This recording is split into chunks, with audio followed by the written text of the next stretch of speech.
We're at that stage now. It's mid 80s, 85 actually. The Norris division is mostly a dog's breakfast. St. Louis leads it with a 37, 31, and 12 record this season, followed by Chicago at 38, 35, and 7. Everybody else sucks.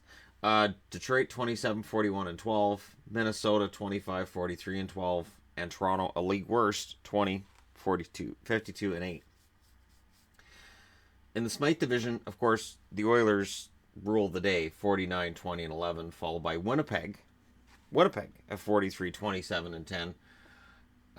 The Calgary Flames 41, 27, and 12. LA 34, 32, and 14. And because not every team in the division can be good, Vancouver's 25, 46, and 9. This is honestly, I think, the darkest time for the Canucks because they're nowhere near the playoffs. 59 points and 82 points was the cutoff. So important games after November, hard to find. Adams division. Montreal wins that division with a 41, 27, and 12 record, followed by the Quebec Nordiques at 41, 30, and 9, followed by Buffalo at 38, 28, and 14. Boston's in fourth place at 36, 34, and 10. Hartford, they look half decent, but they don't make the playoffs. 30, 41, and 9. And of course, they would have knocked out Detroit or Minnesota in that division. The Patrick division is won by the Philadelphia Flyers with a 53, 20, and 7 record, followed by the Capitals at 46, 25, and 9. The Islanders 40, 34, and 6.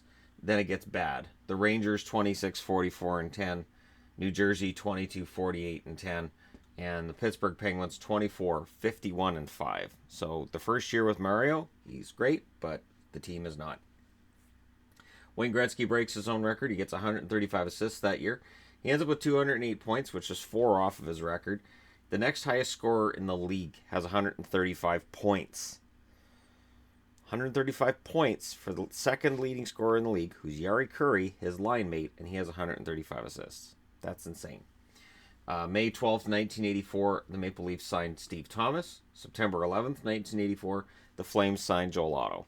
And Joel Otto, of course, lives in infamy for me as a Canuck fan, but if you're a Flame fan, this is a pretty good day. October 11th, 1984, Mario Lemieux scores on his first shift, on his first shot, giving us a glimpse into what the future is going to be, which is Mario versus Wayne. Who's better? There's no wrong answer to this question. April 2nd, 1985, Wayne Gretzky records the 34th hat trick of his career, which is a record. December 19th, 1984, Wayne Gretzky hits 1,000 points in 424 games. That's definitely a record. And nobody will ever hit that again. Never happen again. And April 6, 1985, the Pittsburgh Penguins, who have this fantastic Lemieux kid, not a fantastic record. They're the first team in league history to record 3 50-loss seasons in a row. Ouch. Your first team All-Stars, Gretzky, Kurri, John Ogrodnik, first line left winger, Paul Coffey, Ray Bourque, and Pelle Lindbergh. On the second team, Dale Hawerchuk, Mike Bossy, John Tonelli, Rod Langway's there again, Doug Wilson, and Tom Barrasso. So Lindbergh has a fantastic season for Philly, and it's reflected in your awards. The Hart Trophy goes to Gretzky. The Art Ross Trophy goes to Gretzky as well, because of course it does. He owned those awards in the 80s. The Norris Trophy goes to Paul Coffey, which is kind of controversial in that Paul Coffey, not really known for his defense, known for being a number 4 forward. The Calder goes to Mario Lemieux, because who else in the world are you going to give it to? The Selke Trophy goes to Craig Ramsey. Craig Ramsey was an excellent defensive forward in his career, and it's nice to see him get an award for it. The Vezina goes to Pelle Lindbergh. The Jennings Trophy for lowest goals against goes to Bob Sauvé and Tom Barrasso. So Sauvé back in Buffalo. Adams Division. The Jack Adams Award goes to Mike Keenan of the Philadelphia Flyers, who play in the Patrick Division. The Lady Byng goes to Jari Kurri. The Masterton goes to Hedberg. It's early. Pearson Award goes to Gretzky. The Conn Smythe ends up going to Gretzky as well. Gretzky did not win the Conn Smythe the first time these guys won the Stanley Cup. That was Mark Messier. Number 1 pick Goes to the Toronto Maple Leafs, and a year after Mario Lemieux, they get Wendell Clark. Wendell Clark has a solid career, and he's an excellent goal scorer, but you have to think he's not in a Mario category. To me, the Leafs, he helps. He kind of gets them out of that rut, but the Leafs, really, honestly,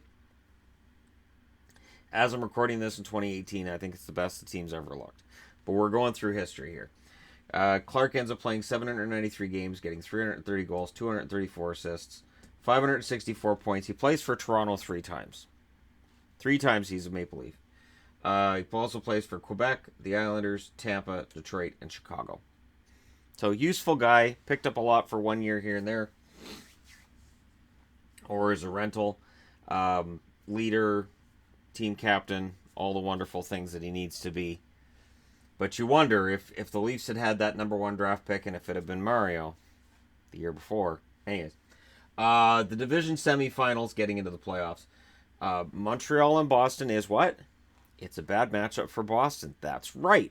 Montreal knocks out Boston in 5. So the division semifinal is still a 5-game series instead of best of 7. Quebec knocks out Buffalo in 5.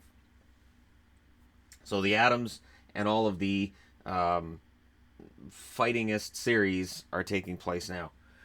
Philadelphia beats the Rangers in a sweep. The New York Islanders beat Washington in 5. So Washington's excellent record, best they've ever had, and the Islanders knock them out. That's what the Islanders do. Minnesota sweeps St. Louis, and Chicago sweeps Detroit.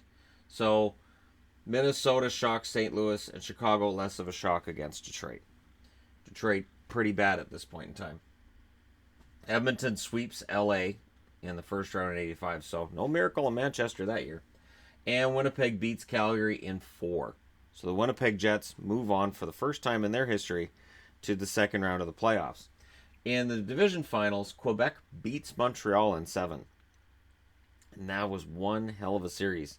And that was when I was at my height of cheering for Quebec. Man, I was so stoked for Quebec that year. Philly beats the Islanders in 5. Chicago beats Minnesota in 6.